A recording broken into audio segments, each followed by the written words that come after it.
On s'était quitté il y a peu de temps au nord du Japon. Là-bas, j'ai fait de très bonnes affaires, j'ai acheté beaucoup de jeux, j'ai eu des très bons prix.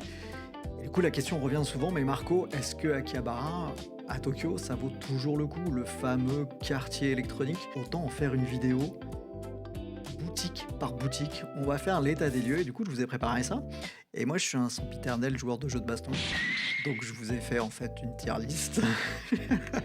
Je sais pas si vous êtes à fond là-dedans, mais moi, je trouve que c'est un super moyen très très fun, très divertissant de classer tout ça. Donc voilà, je vous ai préparé les boutiques et on va en parler.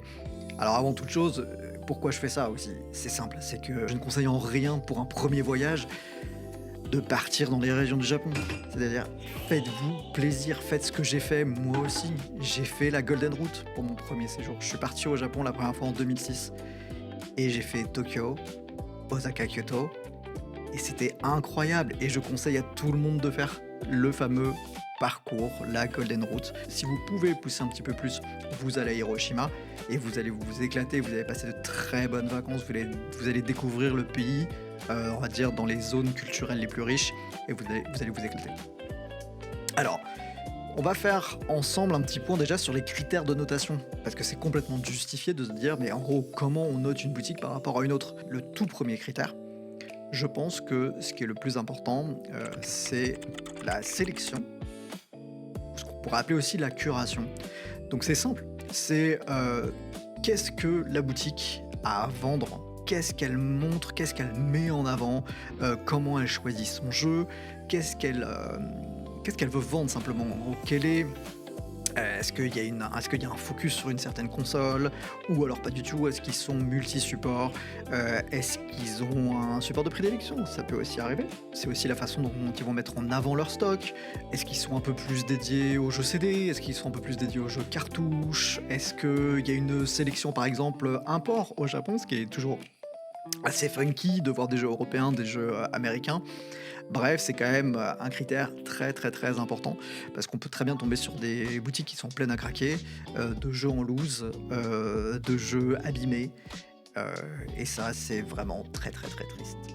Le deuxième critère qui est très très très important, c'est, j'en ai parlé justement juste avant, c'est le stock. Voilà.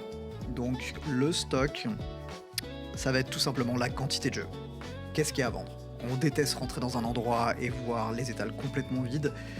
Donc, est-ce que c'est le cas de certaines boutiques? Est-ce que c'est une profonde tristesse ou au contraire, on ne sait pas où poser les yeux? Donc ça, c'est extrêmement, extrêmement important. Une raison de pourquoi on va au Japon, c'est les prix. Voilà. Il faut profiter du taux de change actuel qui est abyssal. C'est-à-dire que pour nous, Européens, pour les Ricains aussi, on a un pouvoir d'achat extrêmement élevé en ce moment au Japon. Il faut en profiter. Il faut en profiter à fond. Donc les prix, c'est une chose. C'est-à-dire, est-ce que la politique de prix de certaines boutiques sont abusées? Est-ce que les prix sont bien en corrélation avec l'état des jeux, avec leur complétude? Donc le yen, c'est une chose, mais en fait le yen, tout le monde en profite. Et les boutiques en profitent aussi, c'est-à-dire qu'il y a aussi en ce moment une taxe au yen fort, c'est-à-dire que les prix augmentent parce que justement beaucoup de gens se déplacent au Japon et vont acheter des jeux, ce qui est tout à fait normal. Donc le prix est à prendre en compte. Et ensuite, un des autres critères qui est extrêmement important, c'est l'expérience. L'expérience en tant que client, on est là en voyage, on est là en touriste, on est là pour se divertir. On est là pour en prendre plein les yeux, on veut passer un bon moment. Écoutez, ce n'est pas le cas de toutes les boutiques, dans le sens on peut très bien tomber sur des hangars éclairés au néon, ou alors on peut tomber sur des petits sous-sols avec des posters, des jeux qui tournent, de la musique, un souci vraiment du détail, du déplacement à l'intérieur. Est-ce qu'il y a des goodies? Est-ce qu'on a l'impression de voyager un peu dans le temps, de se remettre dans une ambiance, un peu perdue?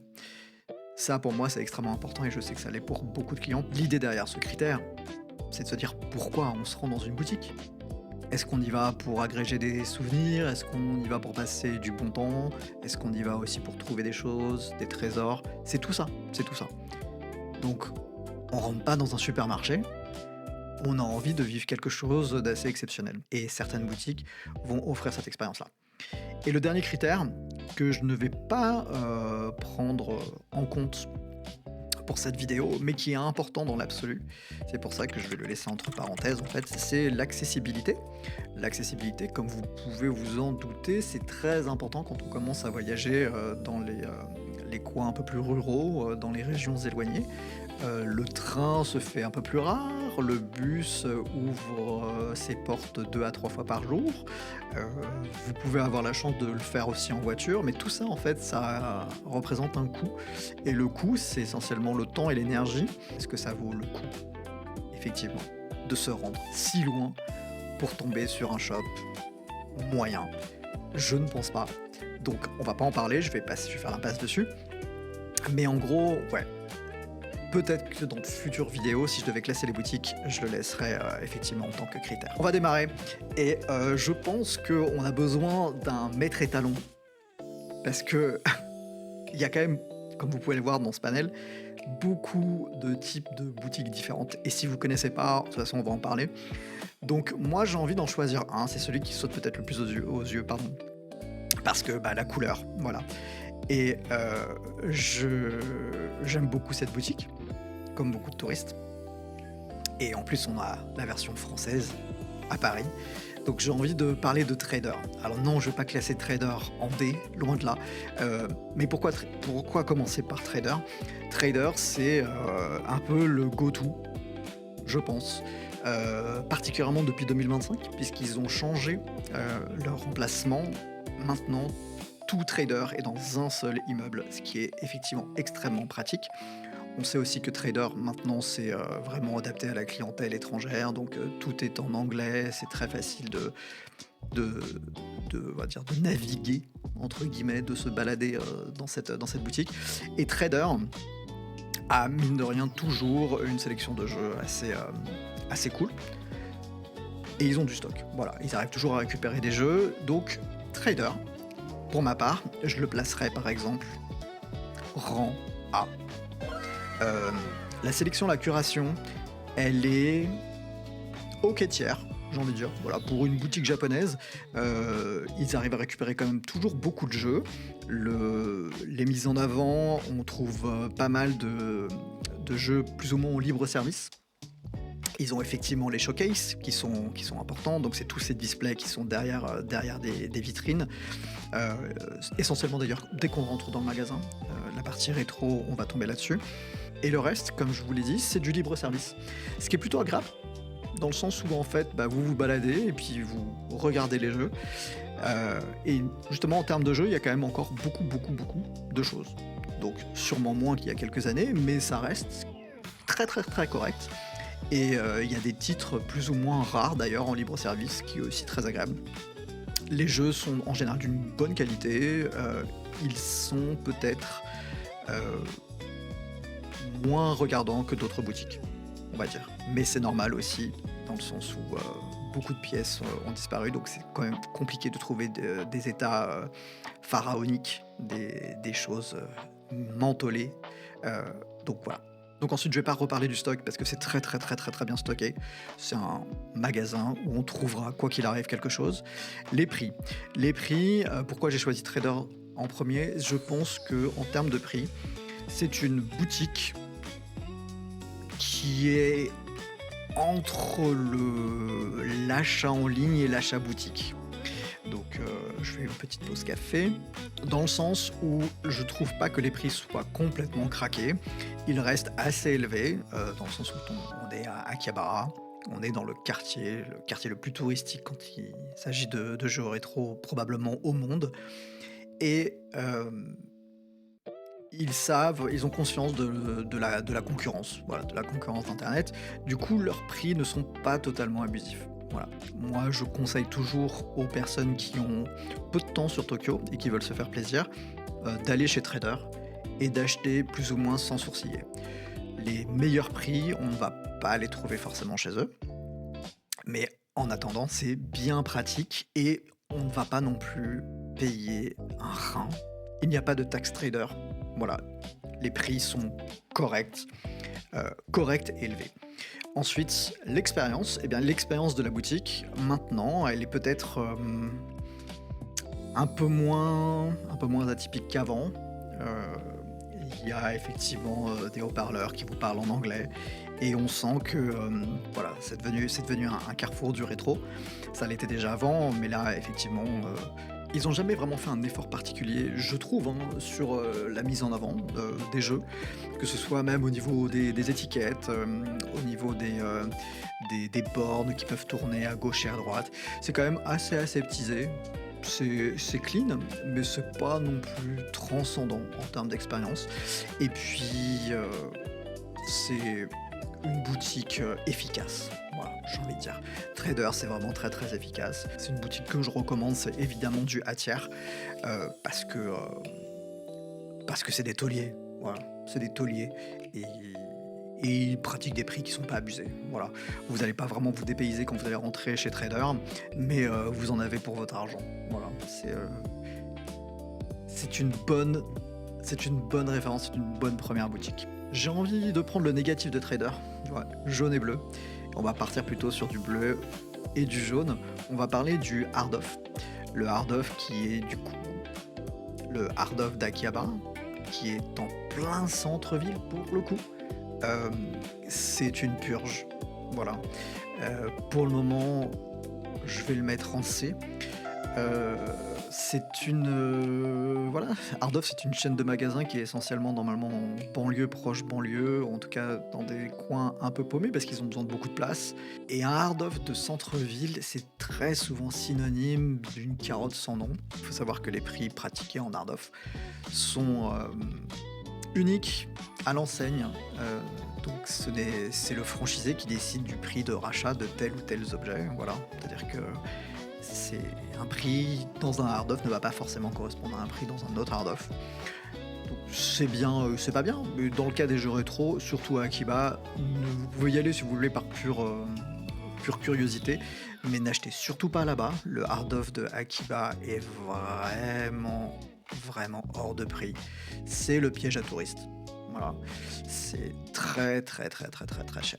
Et en plus, en termes de stock, c'est pas fou. Voilà, c'est-à-dire que comme c'est une boutique qui est en plein centre-ville, j'imagine qu'il doit quand même y avoir deux trois pigeons qui achètent des jeux de temps en temps. Mais le renouvellement est assez compliqué et on n'y trouve pas des jeux très exotiques.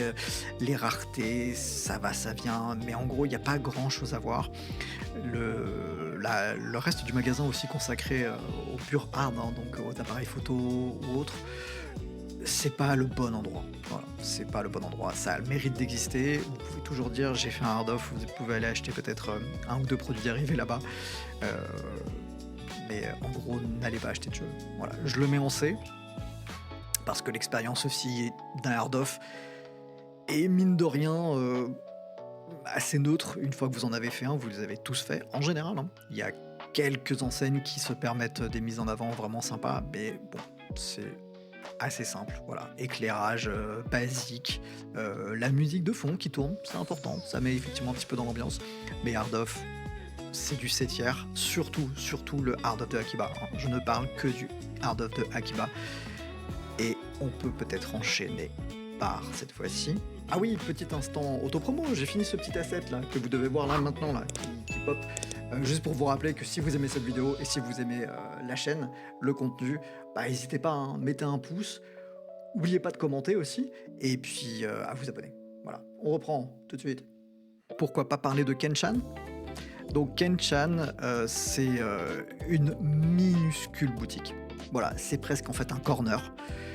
On les trouve dans les petites allées, celles qui sont encore un vestige en fait de ce qu'était Electronic Town il y a peut-être 30, 40 ans, quand on y trouvait encore des détaillants de matériel électronique, de fer à souder et autres. Donc Kenchan, c'est vraiment tout petit. Ils sont un peu spécialisés maintenant, j'ai l'impression, dans les mods. Donc ils font pas mal de modes de consoles portables. Ils ont une toute petite sélection de jeux, mais on sent que c'est vraiment choisi avec le cœur. tout comme les consoles qu'ils vont mettre en avant. Je vais le mettre, on va dire, pour l'histoire, je vais le mettre en C. C'est très rigolo, on peut y passer 5 minutes, mais pas plus. Culturellement, c'est intéressant, voilà, de se replonger dans un glorieux passé de ce quartier. Donc Kenshan, pourquoi pas y aller. Peut-être que vous allez trouver, j'en sais rien, une Game Gear modée avec un écran IPS ou je ne sais quoi. Peut-être que c'est pas du tout votre cas, mais je le comprends totalement. Mais c'est une jolie curiosité. Et s'il est aussi peu noté, c'est qu'il y a vraiment pas grand-chose à acheter. Les prix sont extrêmement élevés et le stock est ridicule. Voilà. Mais la sélection est bonne et l'expérience est vraiment satisfaisante. Et si ensuite on parlait de Beep, une adresse très célèbre, encore plus célèbre grâce à nos amis de Hard Looters, qui ont fait une superbe vidéo sur Beep. Donc Beep, c'est vraiment une boutique historique, pour le coup. Euh, je vais pas faire toute son histoire, mais elle est là depuis très très très longtemps, elle est complètement legit. Et elle est en sous-sol, elle a souvent été planquée pour les premiers touristes, c'était pas évident ne serait-ce que de se lancer, de rentrer dans ce temple du micro et du jeu vidéo. Mais maintenant, c'est connu comme le Loup Blanc, et j'ai envie de dire tant mieux, c'est une boutique qui fait rêver. C'est une expérience géniale. Voilà, déjà rien que de rentrer dans une boutique en sous-sol, de devoir un petit peu se courber et avoir du son et des images plein la tête. La mise en avant est magnifique. Un corner micro, un corner pour chaque console, des petits objets insolites, des grosses raretés à vendre et pas à vendre, un souci du détail constant sur les étiquettes. C'est magnifique. J'adore cette boutique, ne serait-ce que pour y flâner. Voilà. En termes de sélection, c'est très très très bon. C'est super bon. Déjà, ils ont un corner micro, ce qui est assez rare à Akihabara. C'est peut-être même une des seules boutiques à les mettre en avant. Ils ont aussi un petit corner arcade. C'est magnifique. On peut y tourner, y retourner. Je pense qu'à chaque fois, on tombera sur quelque chose de nouveau. Les prix pratiqués sont élevés. Ils vont être du même ordre que Trader. J'ai envie de dire que c'est peut-être un tout petit peu plus cher que Trader. Mais on va y trouver des items qui sont plus uniques en leur genre. Donc, est-ce que ça vaut la hausse de prix? Moi, je pense. Alors, on rentre dans Beep pour l'expérience, mais aussi pour trouver des choses qu'on ne trouve pas ailleurs. Et il réussit en cette mission, vraiment. C'est une boutique magnifique. Attention aux horaires. Mais oui, allez à Beep, clairement. L'expérience très très bonne, le stock est toujours là, il fluctue, il y a moins de choses qu'avant, mais c'est quand même encore très très bon. Les prix sont très élevés, donc moi je vais placer Beep au même niveau que Trader. Si vous devez faire un voyage au Japon à Akihabara, il faut visiter absolument cette boutique. J'ai pas forcément parlé du fait que certaines boutiques pratiquent le tax-free, ce qui peut être important. Voilà. Alors des fois je suis au courant, des fois je ne le sais pas, mais je sais par exemple que Trader ne fait pas de tax-free, donc vérifiez bien aussi les prix, taxes comprises. Le Beep, de mon souvenir, ne pratique pas le tax-free non plus. Hardoff le pratique, normalement. Et on va parler maintenant d'une boutique, plus qu'une boutique, une chaîne tentaculaire, qui pratique elle aussi le tax-free. On va parler de Surugaya. Probablement maintenant la chaîne la plus importante de tout le Japon avec Hardoff en termes de revente de produits d'occasion, un peu weeb, geek, voilà. C'est une... Je crois que le flagship se trouve, donc vraiment la boutique mère se trouve, si je ne dis pas de bêtises, à Shizuoka. Et petit à petit, en fait, ils ont racheté d'autres boutiques, des boutiques qui galéraient à cause du stock ou au contraire à cause de ventes pénibles. Et petit à petit, ils ont gratté. Ils ont racheté d'autres boutiques, d'autres enseignes pour les plus ou moins les labelliser, les franchiser. Je sais que par exemple, il y avait des boutiques comme A2 qu'on pouvait trouver dans le Kansai, mais aussi des boutiques comme Book Markets. Ces boutiques-là se sont retrouvées petit à petit flaguées Surugaya. Donc en gros, le stock vient de la plateforme de revente Surugaya. La plateforme, pourquoi? Parce que Surugaya aussi est un des plus grands revendeurs en ligne de ce type de produit, puisqu'ils ont un site surugaya.com, donc un site international où vous pouvez commander le stock qui se trouve en boutique, il vous est envoyé ensuite chez vous. Et il y a même de temps en temps des week-ends où les frais de port sont gratuits. Donc c'est une grosse machine. Mais le Surugaya de Akihabara a plutôt taille humaine, voire même est très petit. Probablement un des plus petits Surugaya que j'ai visité. Mais alors il est paqué, hein. Il est blindé de jeux. C'est très compliqué de rentrer dans ce Surugaya et de se balader dans les rayons.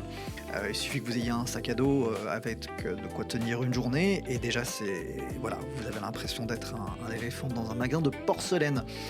À part ça, les prix de Surugaya sont corrects. Ils sont corrects dans le sens où c'est un acteur majeur de la vente en ligne aussi.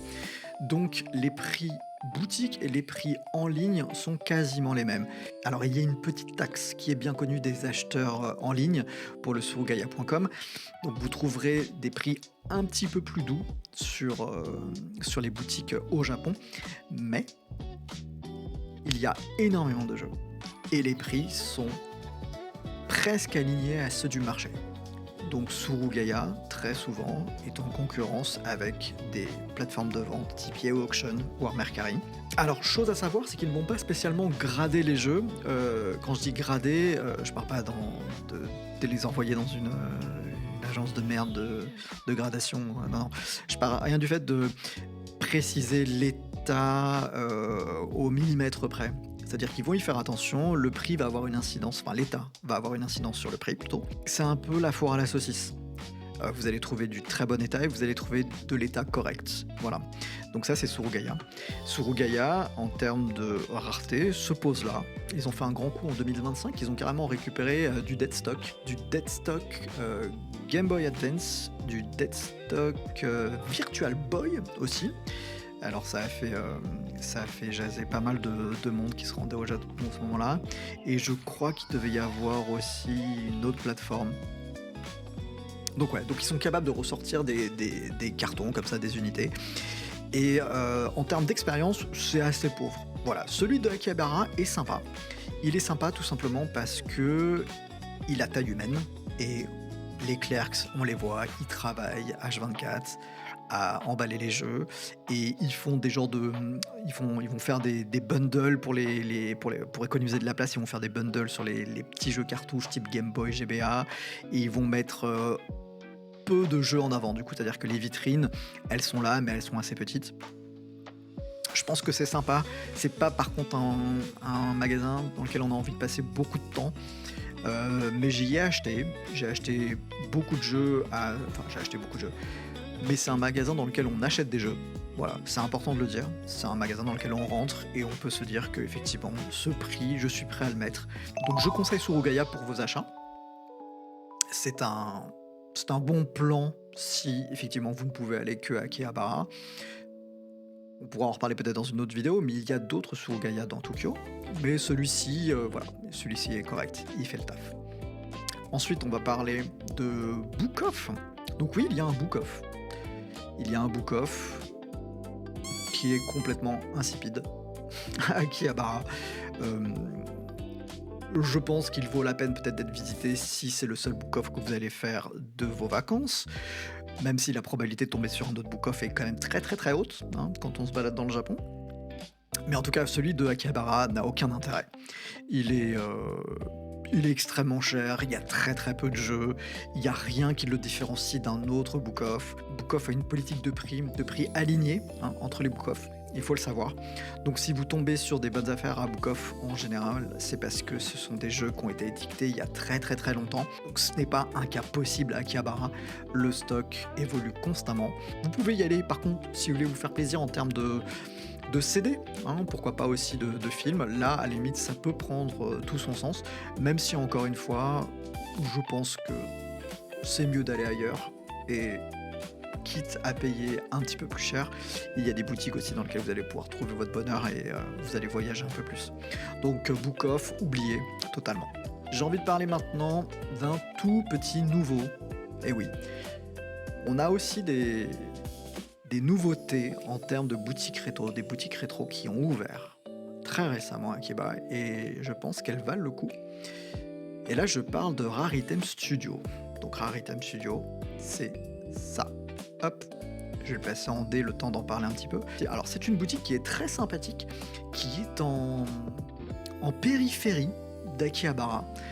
C'est-à-dire qu'il faut marcher à peu près 10 minutes et il faut aller complètement à l'opposé. Donc en général, les boutiques sont plutôt à la sortie de la gare du côté ouest. Et là, il faut plutôt aller du côté sud-est, si je dis pas de bêtises. Et c'est une boutique qui a un focus sur justement les OST. Voilà, ils ont énormément de CD, d'OST, d'animés, mais aussi de jeux vidéo. Et ça, c'est très très très cool. Et ils n'ont pas que des CD aussi. Ils ont des EP, ils ont des formats cassettes, ils ont du mini-disque. Et il faut fouiller dans ces bacs là, voilà, comme un disquaire. C'est très très très cool. La boutique en elle-même est toute petite. C'est vraiment une petite boutique. Mais elle est extrêmement claire, elle est très bien décorée, il y a une très bonne vibe dans cette nouvelle boutique. Et je peux vous dire que j'y ai acheté des jeux aussi, donc en termes de stock, c'est assez léger, voilà. C'est assez light. Et les raretés, la sélection, la curation des jeux vidéo, elle est présente, elle se trouve dans une petite vitrine. Il n'y a pas énormément de choses. Mais les choses que vous allez trouver, elles sont bien mises en avant et en plus, elles ont ce côté de, comme on pouvait retrouver dans Friends, une ancienne boutique qui a fermé, il y a du cœur à l'ouvrage. Voilà, c'est une boutique qui a du cœur. Et on le voit d'ailleurs, la façon dont on est accueilli, en entrant, en sortant, en achetant, ou pas d'ailleurs. Et donc j'ai acheté des jeux là-bas, j'ai trouvé des jeux qui étaient très bien entretenus, j'ai trouvé des jeux qui avaient des prix très corrects, voilà. Je voulais porter ma pierre à l'édifice, voilà, parler de Rare Item Studio, dire que c'est une boutique qui a besoin de soutien et qui a plein de petites attentions qui font plaisir. Voilà, par exemple, je sais que j'ai acheté, je crois, j'ai acheté Lemmings sur Saturn qui était complet, Spine et compagnie, je crois que je l'ai payé peut-être 2000 yens, ce qui est un très bon prix. Et au moment de l'achat, la dame qui était sur place m'a proposé de changer le boîtier parce qu'elle considérait que le boîtier était en état moyen. J'ai trouvé ça vraiment d'une gentillesse sans nom. J'ai adoré filmer là-bas, y passer un petit peu de temps. Je les ai remerciés et je conseille tout à fait Rare Item Studio, ne serait-ce que pour l'expérience, découvrir une boutique voilà, qui est focus un peu sur la musique. Ça me rappelle ma jeunesse, moi, parce que j'avais beaucoup passé de temps dans des boutiques d'import qui avaient énormément de CD musicaux, quoi, tu vois. Donc ça, c'est vraiment sympa. Et en termes de sélection, j'ai dit, elle est assez pauvre, donc c'est pas là-dessus qu'ils vont faire la différence. Mais en termes de prix, c'est correct. Et en termes de stock, ça dépend ce que vous cherchez. Voilà.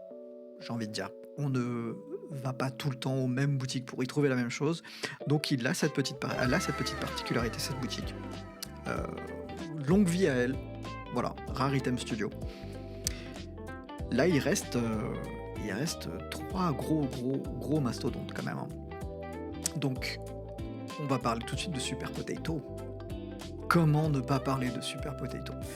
Super Potato, comme beaucoup qui font des premières recherches pour savoir où acheter des jeux rétro au Japon, c'est devenu une réponse automatique au fil des années. Il faut dire ce qui est, c'est une boutique incroyable. C'est incroyable. La première fois qu'on met les pieds dans un Super Potato, on n'a pas envie de partir. On peut passer un temps fou dans les allées de Super Potato. Il y a tellement de jeux. Ils sont tellement bien mis en avant. Tout est installé avec soin. Tout est extrêmement lisible. Les étiquettes avec les différents états. On trouve vraiment tout ce qu'on veut à Super Potato. Voilà. En termes de jeux, c'est excellentissime. D'ailleurs, je me rends compte que j'ai pas forcément parlé de hardware dans les précédentes boutiques, mais ça changerait rien au classement. Donc Super Potato, c'est devenu, au fil des ans, un incontournable. Voilà, c'est vraiment un incontournable du jeu rétro. Et comme c'est devenu un incontournable, bah, il y a forcément un prix à payer et le prix est abyssalement élevé. Il faut vous y attendre. Hem, les jeux recherchés chez Super Potato sont probablement 2 à 3 fois plus chers que ce que vous pouvez trouver dans un hard off. La contrepartie, c'est qu'en général aussi les jeux que vous allez acheter chez Super Potato sont dans un état qui est, proche du très bon, voire mint. Mais alors, vous payez un jeu mint chez Super Potato, ça coûte un rein. Voilà. Je veux dire, même pour un jeu assez commun, ça peut coûter extrêmement cher. Or, la probabilité de trouver le même jeu dans une autre enseigne, dans un état tout aussi correct, est assez élevée aussi.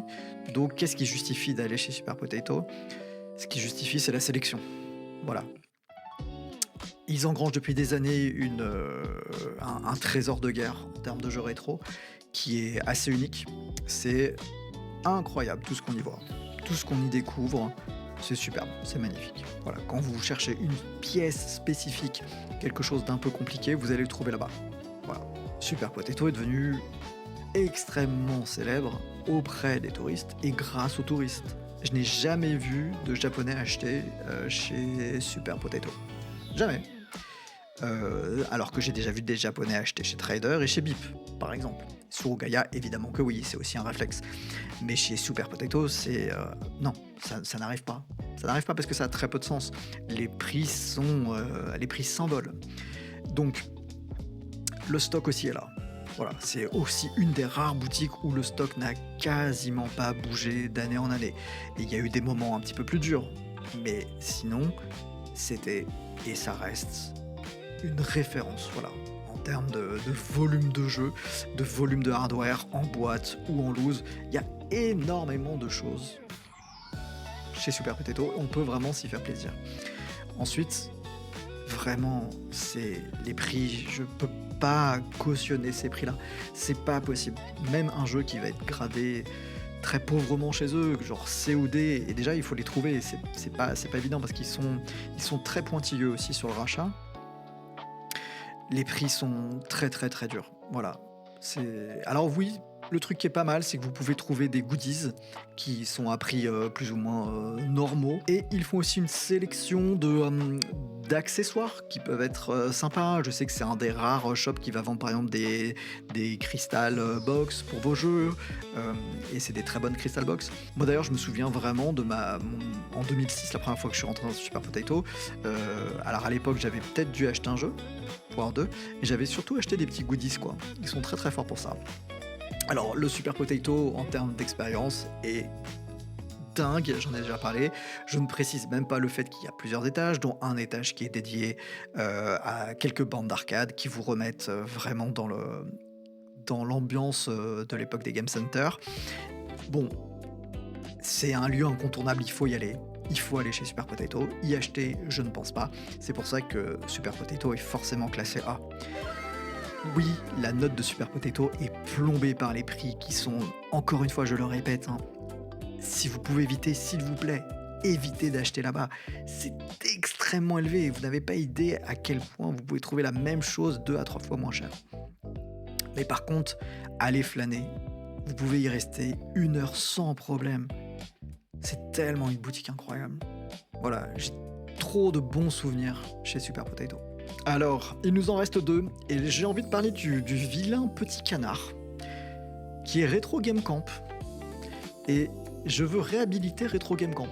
Voilà. Je trouve que les avis laissés sur cette boutique ne sont pas forcément tous honnêtes. Voilà. Retro Game Camp existe depuis très longtemps aussi. C'est une boutique encore à taille humaine, avec 2 étages. Un étage au sous-sol qui est quand même pas mal réservé à l'univers Nintendo, de mémoire. Eux, c'est vraiment des hustlers, c'est-à-dire qu'ils ont vraiment grindé la vente de jeux rétro, et ils ont tout fait pour sortir la tête de l'eau. Mon avis, c'est une boutique qui fait des efforts. Voilà. On est encore dans l'ambiance de ces boutiques de jeux où on voit le personnel qui s'occupe des rachats, qui s'occupe aussi de nettoyer les jeux, les mettre bien en avant. Et en plus, ils rajoutent toujours une petite étiquette aussi qui est fort plaisante sur les jeux qui ont subi un traitement particulier, un changement de batterie ou autre changement de pile. Donc oui, la sélection est plutôt bonne, avec au premier étage un espace plutôt dédié Sega, PlayStation, Xbox. Ils ont même un petit corner import, si je dis pas de bêtises. Et ils ont des vitrines sympathiques. Les prix sont au niveau de trader, on va dire. Mais où c'est plus compliqué, je trouve que c'est le stock. Ouais. Et ça se sent qu'il y a eu un réagencement léger de la boutique dû au manque de jeux. On y trouve un peu plus de goodies et aussi des petits accessoires hardware dont ce contre-fou en fait, qui ont pris la place de certains étalages quoi. Donc c'est un peu dommage. Moi personnellement, j'ai déjà acheté des jeux chez Retro Game Camp et je l'ai jamais regretté. C'est-à-dire que j'ai fait comme tout le monde aussi des achats un peu impulsifs avant mon départ, genre la veille de mon départ. Et Retro Game Camp, j'ai acheté des jeux dans un état pristine à des prix tout à fait normaux. Donc je veux réhabiliter un petit peu cette boutique. Voilà, je trouve qu'elle est vraiment sympathique. Et le truc à noter, c'est que c'est probablement la seule boutique avec Rare Item Studio et BIP qui a encore cette ambiance un peu de boutique indé, de boutique un peu indépendante, qui fait les choses comme elle a envie de le faire et avec une intention de bien faire. Voilà. Je trouve que cette boutique vaut vraiment la peine d'être visitée. Alors perso, moi je veux réhabiliter, je veux soutenir cette boutique, je trouve qu'elle est bien sympathique. Je vous conseille d'y aller. L'expérience n'est clairement pas celle d'un Super Potato ou celle d'un, j'en sais rien, d'un BIP. On en est très loin. Mais elle a du cœur et vous en aurez pour votre argent. Voilà, elle n'est pas pire que les autres. Donc, je vais la placer ici. Je vais lui mettre un petit B. Je pense que c'est très bien. Voilà, c'est très bien pour cette boutique. Et donc, il reste un mastodonte. Voilà, vous pouvez tous lire le nom. La dernière que j'ai sélectionnée est... Quelle dernière? C'est-à-dire, c'est un immeuble complet. C'est le complexe, d'ailleurs, qu'on appelle. C'est la tour sombre qui prône au milieu du quartier. Et donc, c'est Mandarake. Donc, Mandarake, version Akihabara, c'est quelque chose de gigantesque. Donc, c'est un immeuble. Voilà. Je crois qu'il y a 8 ou 9 étages, chacun consacré à un type de goodies, on va dire. Et moi, j'y suis friand de Mandarake. Pourquoi? Parce que j'y trouve aussi mon bonheur dans tout ce qui est cartes vintage, qui est mon autre grosse passion et mon autre, on va dire, biais de nostalgie dans la vie. Donc j'y trouve énormément de choses. Donc déjà, j'y vais toujours à Mandarake. On peut y flâner 2 heures, 3 heures sans problème. Voilà, ne serait-ce que faire les étages les uns à la suite des autres, vous allez découvrir des trucs de fou, que ce soit en termes de manga, que ce soit en termes de films, de DVD, ça part dans tous les sens, même le contenu adulte, il est fou furieux, de rentrer là-dedans, c'est très drôle, c'est très marrant, je le conseille.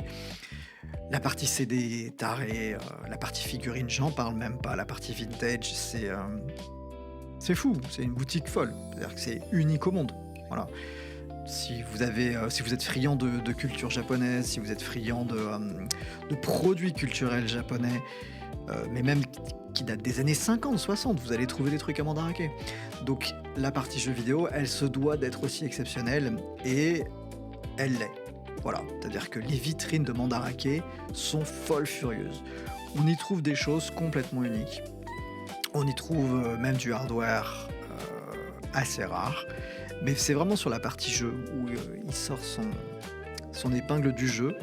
C'est grandiose. On trouve même des jeux qui sont not for sale et tous les supports vont être représentés. Voilà, il y en a pas un qui est laissé aux oubliettes, quoi. Donc que ce soit du Mark III en passant par la PSP, voilà. Enfin, je veux dire, vous allez forcément trouver votre bonheur à Mandarake. Par contre, on va dire que la partie libre-service est toujours un petit peu compliquée à broser, je trouve, à Mandarake. Voilà, tout est sur la tranche, donc évidemment, ça va demander un petit peu de temps. Mais alors la sélection, ouh là là, c'est fou. Alors Mandarake a toujours eu une réputation aussi, en termes de prix qui était très, très, très, très élevée. Pourquoi? C'est parce qu'ils accordent de toutes ces boutiques-là, de toutes, c'est celle qui accorde le plus d'attention, à à l'état de ce qu'elle vend. Et en général, elle est extrêmement pointilleuse sur ce qu'elle vend. Donc, c'est quasiment impossible, je crois, de trouver des objets dans des états mauvais, ou alors c'est parce que c'est vraiment un Graal, quelque chose qui est quasiment introuvable. Et c'est aussi un avantage, c'est-à-dire que vous allez trouver plusieurs jeux, très souvent, plusieurs copies du même jeu, dans des états différents. Et c'est là où Mandarake sort encore son épingle du jeu. C'est-à-dire qu'une version d'un jeu, on va dire, qui est gradé C par rapport à un autre qui est gradé A ou S, je ne sais quoi, pour le commun des mortels, enfin le gradé C va être vraiment très très très bon, dans un état plus que correct. Mais par contre, la différence de prix entre le rang C et le rang A est assez abyssale. C'est-à-dire que ça peut aller à 50, 60, 70% du prix. Vous voulez trouver un jeu qui est assez commun, vous allez aller à Mandarake, vous allez tomber sur des prix qui sont pas forcément différents de Trader ou de Surugaya, mais dans un état souvent meilleur. Eh oui, parce que eux ils sont extrêmement picky, voilà. Et en ce qui concerne les jeux rares, là par contre faut sortir le porte-monnaie. Ah ouais. Alors il faut dire aussi que les acheteurs professionnels chez Mandarake, ils ont une expertise de fou. Vous pouvez tenter votre chance ailleurs, mais si vous recherchez une pièce très très très particulière dans laquelle vous avez envie d'investir, vous avez vraiment envie de vous faire plaisir, et surtout vous avez envie de la regarder sous toutes les coutures, alors oui, Mandarake c'est un peu comme Super Potatoes, mais en mieux. Hein. Mon avis c'est que ils sont vraiment vraiment picky. Et c'est une bonne chose. Voilà, c'est une bonne chose si vous avez le budget, si vous recherchez la pièce. Mandarake, c'est encore et toujours un magasin incroyable. Je suis obligé de classer Mandarake en A aussi. Ça fait partie vraiment de mes boutiques préférées. C'est trop bien. C'est trop bien d'aller flâner à Mandarake. Donc on peut faire un petit bilan. Voilà. Le truc qu'on voit, c'est qu'il n'y a pas de boutique S à Akiba. Voilà. C'est pourquoi? Tout simplement parce que les prix sont pour la plupart très élevés. Finalement, la boutique S tier, la boutique God tier, c'est quoi? Ça serait un Super Potato-like ou un Beep-like en termes d'ambiance, avec le stock, j'ai envie de dire, d'un Surugaya, peut-être aussi avec le souci du détail, la mise en scène, la mise en avant d'un Mandarake, le cœur d'un Raritem Studio, et on va dire l'aspect casual d'un trader, mais avec les prix d'un book-off. Voilà. En gros, ça serait la boutique S tier. Mais elle n'existe plus. Elle existe plus à Akihabara. C'est d'un autre temps. Voilà. C'est plus possible. Mais c'est pas grave. C'est pas grave. Je remets tout ça en place. Je peux vous dire que j'ai trouvé une boutique S tier. Mais elles sont quasi introuvables encore au Japon. Et cette boutique S tier, je l'ai filmée. Et elle avait pas mal de contraintes, dont le fait d'être cash only. Et un de ces quatre, je la mettrai sur la chaîne. Et on pourra en discuter. Et on pourra se dire qu'on a vu ensemble une boutique qui, en 2026, ressemblait encore un petit peu à ce qu'on pouvait trouver à Akihabara dans les années 2000. Et vous n'avez pas idée à quel point j'étais soufflé. Mon esprit était soufflé, voilà, quand je suis rentré dans cette boutique-là. Bref, on arrête là pour aujourd'hui. J'espère que cette petite tier list vous a plu. Moi, de mon côté, ça m'a vraiment plu de tenter un nouveau format, comme ça, avec vous. Je pense que ça peut être utile, un petit guide, surtout si vous êtes primo touriste au Japon. À Akihabara, vous allez y aller, c'est obligé. Et si vous avez dans l'idée de réaliser quelques petits achats et que vous n'avez pas envie de vous prendre la tête, du coup, je crois que vous avez un bon instantané. voilà, de ce qu'on peut y trouver. Et puis, il faut pas hésiter à être critique. Voilà, c'est normal. On a aussi des attentes, voilà, quand on voyage. On n'est pas résident. Voilà, moi, je suis comme vous, je voyage au Japon en tant que touriste, donc j'ai envie d'optimiser un maximum entre mon temps, mes souvenirs et mon porte-monnaie. Voilà, donc j'espère que ça vous a plu. On se retrouve très vite dans une prochaine vidéo, dans une boutique cette fois. Eh oui, on perd pas le nord, et c'est le cas de le dire. C'est toujours un plaisir de vous lire, toujours un plaisir de voir vos retours sur les vidéos. Cette chaîne qui est quand même un tout petit embryon, quoi. Et vous commencez à la faire vivre. Ça me fait extrêmement plaisir. Et du coup, j'ai envie de continuer à partager plein de choses avec vous. Et j'espère que ça vous plaît. On se retrouve très vite. Ciao.